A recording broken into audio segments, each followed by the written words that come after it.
welcome to lesson 3. Thank you so much for sticking with it. I've really been enjoying making these videos, and I just love the idea that many of you are taking piano lessons that wouldn't have otherwise. So it's really making me feel great. So thanks for being here. I wanted to talk about some of the age-related changes that we're experiencing that affect our piano playing.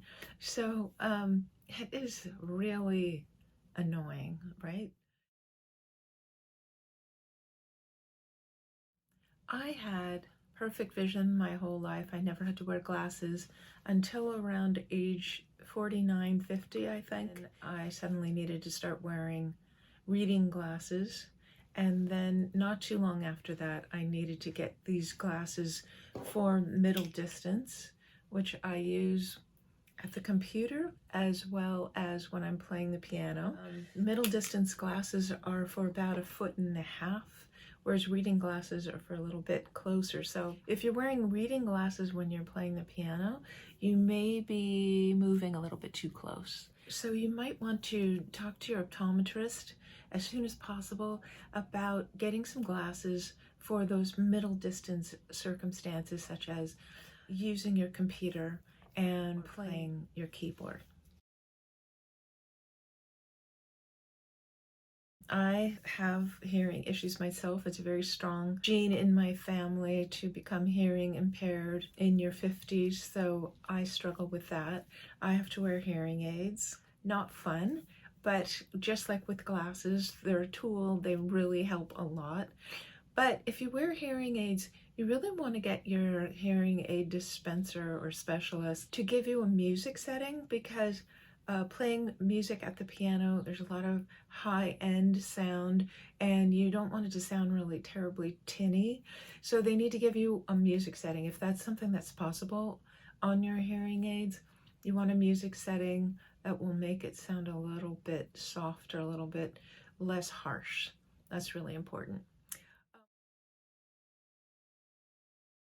A third thing that we struggle with sometimes is arthritis. A lot of people wonder if playing the piano is good for arthritis or if it's detrimental. But I can tell you that for almost everybody, you should talk to your doctor about it, of course, playing the piano is actually really good for arthritis. If you're playing in the correct position, which we've talked about, you are gently loosening up those joints. You are increasing circulation to the joints, and you're strengthening all the muscles in your hand, your arm, your shoulders that just help to kind of loosen up that stiffness and keep your fingers moving. So talk to your doctor about it, but everything that I've read in my research says playing the piano is great for arthritis. Another thing that you can do is start off with the exercises always. Those exercises at the back of Upper Hands Piano Book 1. Always start with the exercises. They're kind of a warm-up, and they will just ease you into your piano playing each time you practice. If it's feeling very painful, move away from the piano, try it again in an hour or something, see how that feels. You want to keep your hands loose, your arms relaxed, your shoulders relaxed, and your arms are always going to be flat. Your wrist isn't going to be up, and it's certainly not going to be down, but it's going to be flat like that. That's all going to be really helpful. Another thing about your hands, you may have noticed that it's really difficult to play with just your forefinger, and that's because the 4 and the 5 finger share a tendon, so they don't like to move independently of each other.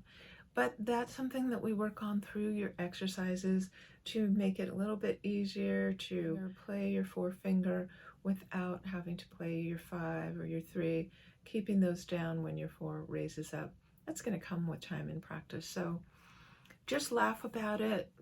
It's just something that we have to work through with time and practice, and it's gonna get better, and it's gonna get better.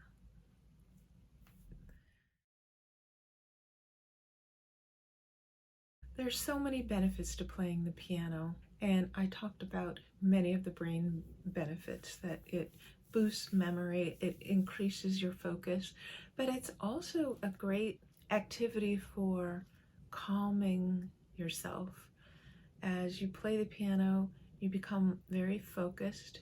You're not thinking about all the things on your to-do list or your grocery list or the problems that you may be experiencing in your life. You're just focusing on the music, and that has a really great calming effect on the body. It slows respiration, and it just kind of slows the heartbeat and just relaxes you. So I hope you're enjoying a calm and relaxed feeling when you're practicing. You know, some frustration is going to be inevitable, but don't let it become something that makes you feel insecure about yourself. For example, saying, oh, I'm never going to get this.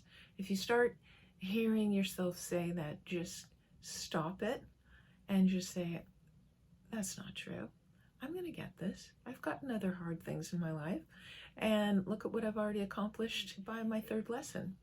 So you're going to get it. It's going to happen for you. Just keep going, and we're doing it together, and enjoy it.